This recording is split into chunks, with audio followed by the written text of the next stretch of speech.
मुंशी प्रेमचंद जी की एक कहानी सुना रही हूँ दारोगा जी। तो आइए कहानी शुरू करते हैं दारोगा जी। कल शाम को एक जरूरत से तांगे पर बैठा हुआ जा रहा था कि रास्ते में ही एक और महाशय तांगे पर आ बैठा। तांगे वाला उन्हें बैठाना तो न चाहता था, पर इनकार भी न कर सकता था। पुलिस के आदमी से झगड़ा कौन मोल ले। यह साहब किसी थाने के दारोगा थे। एक मुकदमे की पैरवी करने सदर आए थे। मेरी आदत है कि पुलिस वालों से बहुत कम बोलता हूँ। सच पूछिए तो मुझे उनकी सूरत से नफरत है। उनके हाथों प्रजा को कितने कष्ट उठाने पड़ते हैं, इसका अनुभव इस जीवन में कई बार कर चुका हूँ। मैं जरा एक तरफ खिसक गया और मुंह फेर कर दूसरी ओर देखने लगा कि दारोगा जी बोले, जनाब, यह आम शिकायत है कि पुलिस वाले बहुत रिश्वत लेते हैं। लेकिन यह कोई नहीं देखता कि पुलिस वाले रिश्वत लेने के लिए कितने मजबूर किए जाते हैं। अगर पुलिस वाले रिश्वत लेना बंद कर दे तो मैं हलफ से कहता हूँ कि ये जो बड़े बड़े ऊंची पगड़ियों वाले रईस नजर आते हैं, सब के सब जेल खाने के अंदर बैठे दिखाई दे। अगर हर एक मामले का चालान करने लगे तो दुनिया पुलिस वालों को और भी बदनाम करे। आपको यकीन ना आएगा जनाब, रुपये की थैलियां गले लगाई जाती हैं। हम हजार इनकार करें, पर चारों तरफ से ऐसे दबाव पड़ते हैं कि लाचार होकर लेना ही पड़ता है। मैंने उपहास के भाव से कहा, जो काम रुपए लेकर किया जाता है वही काम बिना रुपए लिए भी तो किया जा सकता है। दारोगा जी हंसकर बोले, वह तो गुनाह बेलज्जत होगा बंदा परवर। पुलिस का आदमी इतना कट्टर देवता नहीं होता, और मेरा ख्याल है कि शायद कोई इंसान भी इतना बेलौस नहीं हो सकता। और सींगों के लोगों को भी देखता हूँ, मुझे तो कोई देवता न मिला। मैं अभी इसका कुछ जवाब दे ही रहा था कि एक मियाँ साहब लंबी अचकन पहने, तुर्की टोपी लगाए तांगे के सामने से निकले। दारोगा जी ने उन्हें देखते ही झुककर सलाम किया और शायद मिजाज शरीफ पूछना चाहते थे कि उस भले आदमी ने सलाम का जवाब गालियों से देना शुरू किया। जब तांगा तांगा कई कदम आगे निकल गया तो वह एक पत्थर लेकर तांगे के पीछे दौड़ा। तांगे वाले ने घोड़े को तेज किया। उस भले मानुस ने भी कदम तेज किए और पत्थर फेंका। मेरा सिर बाल बाल बच गया। उसने दूसरा पत्थर उठाया, वह हमारे सामने आकर गिरा। तीसरा पत्थर इतनी जोर से आया कि दारोगा जी के घुटने में बड़ी चोट आई। पर इतनी देर में तांगा इतनी दूर निकल गया कि हम पत्थरों की मार से दूर हो गए थे। हाँ, गालियों की मार अभी तक जारी थी, जब तक वह आदमी आंखों से ओझल न हो गया हो। हम उसे एक हाथ में पत्थर उठाए गालियां बकते हुए देखते रहे। जब जरा चित्त शांत हुआ, मैंने दारोगा जी से पूछा, यह कौन आदमी है साहब? कोई पागल तो नहीं है? दारोगा जी ने घुटने को सहलाते हुए कहा, पागल नहीं है साहब, मेरा पुराना दुश्मन है। मैंने समझा था जालिम पिछली बातें भूल गया होगा, वरना मुझे क्या पड़ी थी कि सलाम करने जाता। मैंने पूछा, आपने इसे किसी मुकदमे में सजा दिलाई होगी? बड़ी लंबी दास्तान है जनाब। बस इतना ही समझ लीजिए कि इसका बस चले तो मुझे जिंदा ही निगल जाए। आप तो शौक की आग को और भड़का रहे हैं। अब तो वह दास्तान सुने बगैर तस्कीन न होगी। दारोगा जी ने पहलू बदलकर कहा, अच्छी बात है, सुनिए। कई साल हुए मैं सदर में ही तैनात था। बेफिक्री के दिन थे। ताजा खून एक माशूक से आंख लड़ गई। आम दरफ्त शुरू हुई। अब भी जब उस हसीना की याद आती है तो आंखों से आंसू निकल आते हैं। बाजुआरू औरतों में इतनी हया, इतनी वफा, इतनी मुरव्वत मैंने नहीं देखी। 2 साल उसके साथ इतने लुत्फ से गुजरे कि आज भी उसकी याद करके रोता हूँ। मगर किस्सों को बढ़ाऊंगा नहीं, वरना अधूरा रह जाएगा। मुख्तसर यह है कि 2 साल के बाद मेरे तबादले का हुक्म आ गया। उस वक्त दिल को जितना सदमा पहुंचा, उसका जिक्र करने के लिए दफ्तर चाहिए। बस यही जी चाहता था कि इस्तीफा दे दूं। उस हसीना ने यह खबर सुनी तो उसकी जान सी निकल गई। सफर की तैयारी के लिए मुझे 3 दिन मिले थे। ये 3 दिन हमने मंसूबे बांधने में काटे। उस वक़्त मुझे अनुभव हुआ कि औरतों की शक्ल से खाली समझने में हमने कितनी बड़ी गलती की है।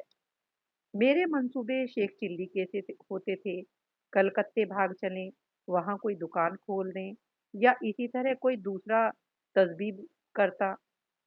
लेकिन वह यही जवाब देती कि अभी वहाँ जाकर अपना काम करो, जब मकान का बंदोबस्त हो जाए तो मुझे बुला लेना, मैं दौड़ी चली आऊँगी। आखिर जुदाई की घड़ी आई। मुझे मालूम होता था कि अब जान न बचेगी। गाड़ी का वक़्त निकला जा रहा था और मैं उसके पास से उठने का नाम न लेता था, मगर मैं फिर किस्से को तूल देने लगा। खुलासा यह है कि मैंने उसे 2-3 दिन में बुलाने का वादा करके रुखसत हुआ। पर अफ़सोस, वो 2-3 दिन कभी ना आए। पहले 10-5 दिन तो अफ़सरों से मिलने और इलाके की देखभाल में गुज़रे। इसके बाद घर से खत आ गया कि तुम्हारी शादी तय हो गई। रुखसत लेकर चले आओ। शादी की खुशी में उस वफ़ा की देवी की मुझे फ़िक्र ना रही। शादी करके महीने भर बाद लौटा तो बीवी साथ थी। रही सही याद भी जाती रही। उसने 1 महीने के बाद एक खत भेजा, पर मैंने उसका जवाब न दिया। डरता रहता था कहीं एक दिन वह आकर सिर पर सवार न हो जाए, फिर बीवी को मुँह दिखाने लायक न रहूँ। साल भर के बाद मुझे एक काम से सदर जाना पड़ा। उस वक़्त मुझे उस औरत की याद आई, सोचा ज़रा चलकर देखना चाहिए कि किस हालत में है। फ़ौरन अपने खत न भेजने और इतने दिनों तक न आने का जवाब सोच लिया और उसके द्वार पर जा पहुँचा। दरवाज़ा साफ-सुथरा था, मकान की हालत भी पहले से अच्छी थी। दिल की खुशी हुई कि चलो, इतनी हालत उसकी खराब नहीं है, जितनी मैंने सोची थी। और क्यों खराब होने लगी? मुझ जैसे दुनिया में क्या और आदमी नहीं है? मैंने दरवाज़ा खटखटाया। अंदर से वह बंद था। आवाज़ आई, "कौन है?" मैंने कहा, "वाह! इतनी जल्दी भूल गई, मैं हूँ बशीर।" कोई जवाब न मिला। आवाज़ उसी की थी, इसमें शक नहीं।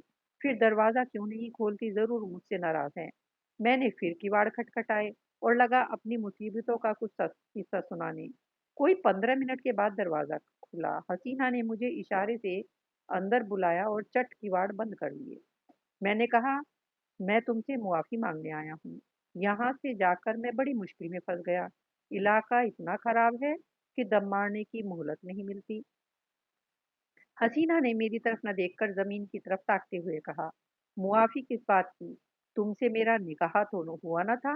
दिल कहीं और लग गया तो मेरी याद क्यों आती? मुझे तुमसे कोई शिकायत नहीं। जैसा और लोग करते हैं वैसा ही तुमने किया। यही क्या कम है कि इतने दिनों के बाद इधर आ गए हो? रहे तो खैरियत से?" किसी तरह ज़िंदा हूँ। शायद जुदाई से घुलते-घुलते यह टौंद निकल आई है। खुदा झूठ न बुलवाए, तब से दूने हो गए हो। मैंने झेपते हुए कहा, "यह सारा बलगम का फिसाद है। भला मोटा मैं क्या होता? उधर का पानी निहायत बलगामी है। तुमने तो मेरी याद ही भुला दी।" उसने अब की मेरी ओर तेज निगाहों से देखा और बोली, "खत का जवाब तक नहीं दिया, उल्टे मुझे से इल्ज़ाम देते हो। मैं तुम्हें शुरू से बेवफ़ा समझती थी और वैसे ही तुम निकली। बीवी लाए और मुझे खत तक न लिखा।" मैंने ताज्जुब से पूछा, "तुम्हें कैसे मालूम हुआ कि मेरी शादी हो गई?" उसने रुखाई से कहा, "यह पूछकर क्या करोगे? झूठ तो नहीं कहती, बेवफ़ा बहुत देखे, लेकिन तुम सबसे बढ़कर निकले। तुम्हारी आवाज़ सुनकर जी में तो आया कि दुत्कार दूँ, लेकिन यह सोचकर दरवाज़ा खोल दिया कि अपने दरवाज़े पर किसी को क्या जलील करूँ। मैंने कोट उतारकर खूंटी पर लटका दिया, जूते भी उतार डाले और चारपाई पर लेटकर बोला, लैली देखो, इतनी बेरहमी से न पेश आओ।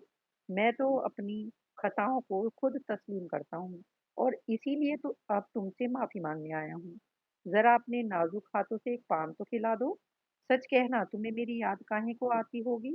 कोई और यार मिल गया होगा?" लैली पानदान खोलकर पान बनाने लगी कि एकाएक किसी ने किवाड़ खटखटाए। मैंने घबराकर पूछा, "यह कौन शैतान आ पहुँचा?" हसीना ने होठों पर उँगली रखते हुए कहा, "यह मेरे शौहर हैं। तुम्हारी तरफ से जब निराश हो गई, तो मैंने इनके साथ निकाह कर लिया।" मैंने त्योरियां चढ़ाकर कहा, "तो तुमने मुझसे पहले ही क्यों न बता दिया? मैं उल्टे पांव लौट न जाता।" यह नौबत क्यों आती, न जाने कब से यह कसर निकाली। मुझे क्या मालूम कि यह इतनी जल्दी आ पहुंचेंगे। रोज तो पहर रात गए आते थे, फिर तुम इतनी दूर से आए थे, तुम्हारी कुछ खातिर भी तो करनी थी। यह अच्छी खातिर की, बताओ अब मैं जाऊं कहाँ। मेरी समझ में खुद कुछ नहीं आ रहा है। या अल्लाह, किस अजाब में फंसी। इतने में उन साहब ने दरवाजा खटखटाया। ऐसा मालूम होता था कि किवाड़ तोड़ डालेगा। हसीना के चेहरे पर एक रंग आता था, एक जाता था। बेचारी खड़ी कांप रही थी, बस जबान से यही निकलता था, या अल्लाह रहम कर। बाहर से आवाज आई, अरे तुम क्या, सरे शाम हो गई हो, अभी तो 8 भी नहीं बजे, कहीं सांप तो नहीं सूंघ गया। अल्लाह जानता है, अब और देर की तो किवाड़ चिढ़वा दूंगा। मैंने गिड़गिड़ाकर कहा, खुदा के लिए मेरे छिपने की कोई जगह बताओ। पिछवाड़े कोई दरवाजा नहीं ना, संडास तो है, सबसे पहले वह वहीं जाएंगे। अच्छा, वह सामने कोठरी कैसी है।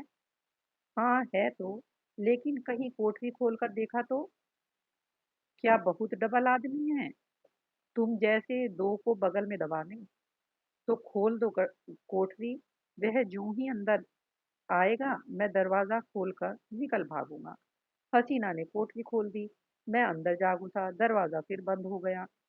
मुझे कोठरी में बंद करके हसीना ने जाकर सदर दरवाजा खोला और बोली, क्यों किवाड़ तोड़े डालते हो, आ तो रही हूँ। मैंने कोठरी के किवाड़ों के दराजों से देखा। आदमी क्या, पूरा देव था।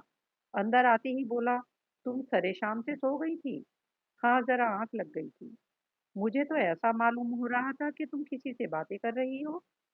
वहम की दवा तो लुकमान के पास भी नहीं। मैंने साफ सुना, कोई ना कोई था जरूर। तुमने उसे कहीं छिपा रखा है।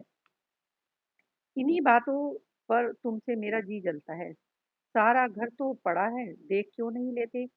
देखूंगा तो मैं जरूर ही, लेकिन तुमसे सीधे सीधे पूछता हूँ, बतला दो कौन था। हसीना ने कुंजियों का गुच्छा फेंकते हुए कहा, और कोई था तो घर ही में ना होगा। लो, सब जगह देखाओ, सुई तो है नहीं कि मैंने कहीं छुपा दी हो। वह शैतान इन चकुम्मों में न आया। शायद पहले भी ऐसा ही चरका खा चुका था। कुंजियों का गुच्छा उठाकर सबसे पहले मेरी कोठरी के द्वार पर आया और उसके ताले को खोलने की कोशिश करने लगा। गुच्छे में उस ताले की कुंजी न थी। बोला, इस कोठरी की कुंजी कहाँ है। हसीना ने बनावटी ताज्जुब से कहा, अरे तो क्या उसमें कोई छुपा बैठा है। वह तो लकड़ियों से भरी पड़ी है।